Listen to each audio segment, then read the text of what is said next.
to another vlog. Welcome sa aming YouTube channel! Welcome back guys! So for today's video, ayan, nagbabalik kami! And ang gagawin namin for today ay mamimili kami ng gamit and house update. Yan. Kasi matagal-tagal yung last namin video about dun sa bahay na pinapagawa namin. And this is the day. Ayan, ngayon ay papakita namin kung ano yung naging progress. Gusto nga namin ma-share sa inyo kung ano yung mga pangyayari na kasi part naman kayo ng aming success. Yeah. And thankful kami kasi kayo ay laging nandyan and hindi kayo nawawala as a manonood dito sa aming channel and supporter. So, samahan nyo nga kami ngayon and let's go!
Tapos meron natin kami nabiling brush and skim coat.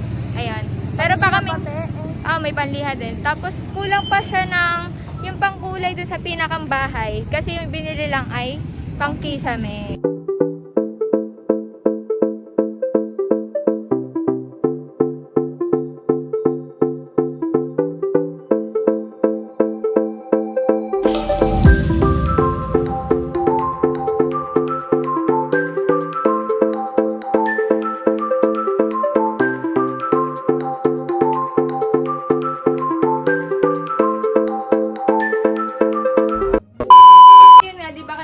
Naghahanap kami ng pwedeng bilhan ng mga pintura. So, nakapaghanap naman kami pero hindi kami muna bumili kasi sabi ng papa ay sa susunod na lang at mag-canvas muna daw kami. Maghanap-hanap muna ng mga gamit like ilaw, pintura, and pintura. Hindi, skin coat. May ganyan pa. Tapos, meron din mga brush ng pintura. So, meron namang nabili ngayon. Isang araw na lang siguro bibili ng iba.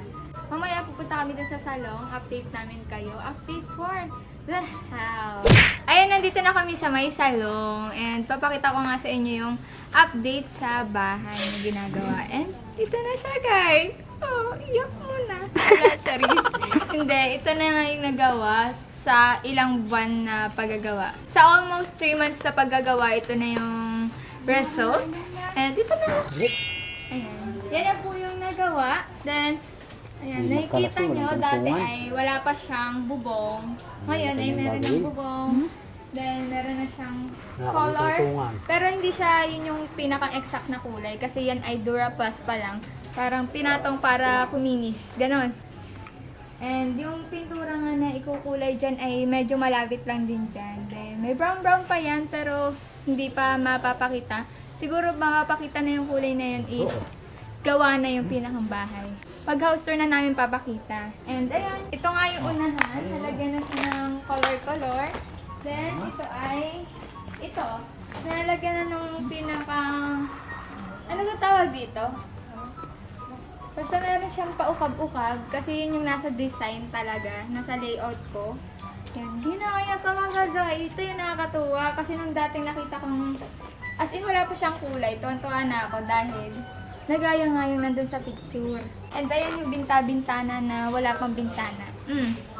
Kasi yung bintana ay ginagawa pa lang. Siguro next week ay maikabit na yung bintana. Ay ngayon, hindi pa lang mapakita gawa ng super update na yung vlog na yon. Kaya dapat merong parts na hindi talaga nyo nakita para naman ay kayo ay ma-excite. Then ito yung front. By the way guys, itong unang to ay meron siyang, ano ba tawag doon? Bakod. Lalagyan pa siya ng bakod. So, hindi pa talaga to yung pinakang front. Ito yung mahabang salamin na maganda. Maganda yun. Dito ay basta fix na pintana. Ganun. Ayan, papasok tayo sa loob. Papakita namin. Alam niyo naman may kwarto-kwarto na talaga yun dyan. Pero, ayan, meron siyang nagawa na pinis, tapos nalagyan ng kisame. At, ano tawag doon? Drop na kisame. Basta, yung may pang maarteng kisame. Okay, Charis, hindi ka lang ang tawag. Ito yung unang kwarto. Hindi pa tayo makakapasok ng bongganes kasi merong harang.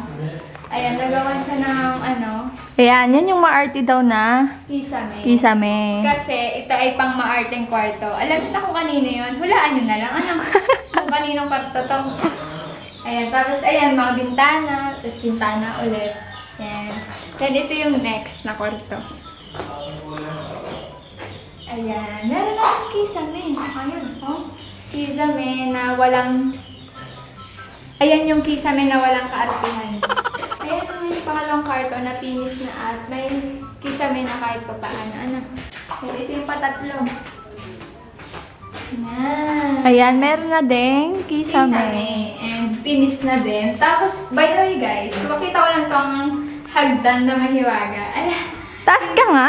Tataas tayo. Nakahirap naman dito tumaas. Dito ata sa kabila. Yan, yan. Ayan, gano'n. Ayan. Pakita ko lang sa inyo tong hagdan na to. Kasi, syempre, binili to ni Papa. Binili para magawa ng house. Kasi, masyado daw mataas. Eh, hindi niya alam. Si Papa ay nag-iipon lang ng gamit. Hindi, joke lang. Pero gusto ni Papa magkaroon ng gamit. Think ko. Ayan, bumili na din kami. Para naman ay hindi mahirapan yung mag-aabot ng kisame. Kahit naman ako, pag akong gumawa, bibili na lang ako.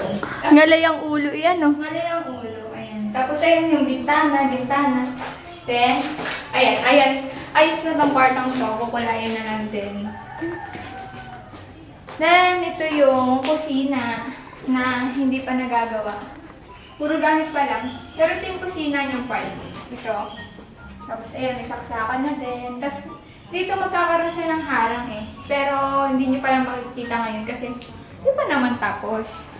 Then, ito yung kwartong isa. Ang dilim, madilim dito. Kasi? Hindi bukas ang ano, Bintana. bintana. Wala pa ng bintana, nakaharang yung yero. So ito, wala pa siyang kisame. Hindi nyo makikita, wala pa siyang kisame. Then, hindi pa na gaano kapinis, wala pa din Duraplas. Naploringan lang. Na-floringan pa lang siya, guys. Ayan o. Lahat pala ay na-floringan na. Except pala dun sa ano, sa Park. parking Garahe. area, sa garage. Garage. Garage. And itong may harang na tong pinto na to, ay CR. Ayan yung CR namin. Wala pa siyang pinis, wala ding kisame. May gripo. May pa gripo. lang. Gripo pa lang ang afford. Ayan. Yung parang pinto nito is pinapagawa pa lang din. Kasama nung bintana. Ayan. Then, ito yung mahiwagang pintuan na pinagawa namin na medyo nilagnat din. Ito yun, pintuan. Tapos, hindi ko pa nakikita yung pinaka Main door. main door. Ay, lalabas daw ni Papa para makita yung main door.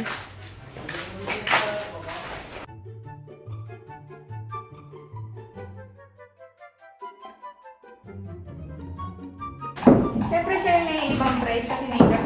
Maganda, Bebs! Ganda nga. Maganda. Yan, hindi niya pa nakikita masyado. Ayan. Yan. Ayan. Isod mo pa. Ayan itong ating pintuan.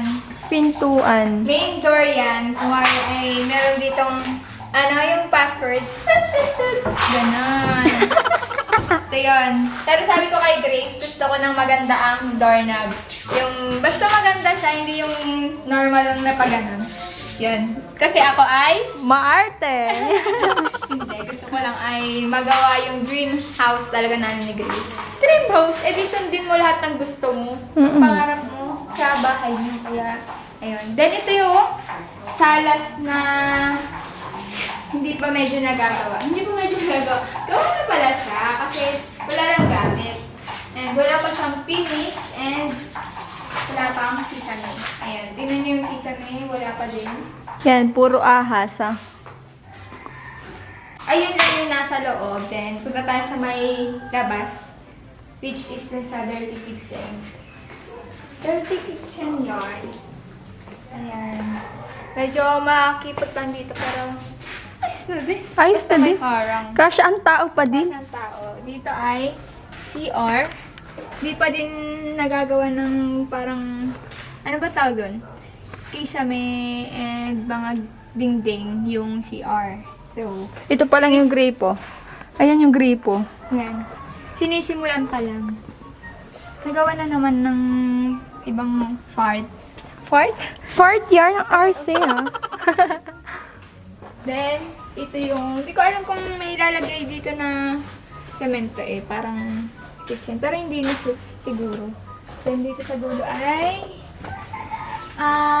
kwarto ng dog. Yan, yan lang. Hindi pa siya nalalagyan ng pinto, dingding at kisame. So, sa susunod na makikita nyo ito is, ayos na talaga. Kasi House tour na. house tour na. Ayun, itong video na ito is last update na para dun sa ginagawang bahay. Kasi, mag-ano muna kami ni Grace, medyo itatago muna namin ang mga pangyayari. Kasi, kagamitan, kabahayan. kasi malapit na siyang matapos. So, ayan, intay-intay na lang kayo sa pinakang result. Lahat naman tayo ay excited. Kami ay excited na din na matapos ito kasi Gusto na namin tumira. gusto na namin tumira dito. Oo. Gusto na namin ma-feel ang dream house ng Ligaya Gracia / Fajardo Farmhouse. Diba? So, yan, dito na magtatapos. Don't forget to like, comment, and share this video. At kung di pa kayo nakaka-subscribe, Subscribe lang kayo. See you sa susunod na kabanata. Bye!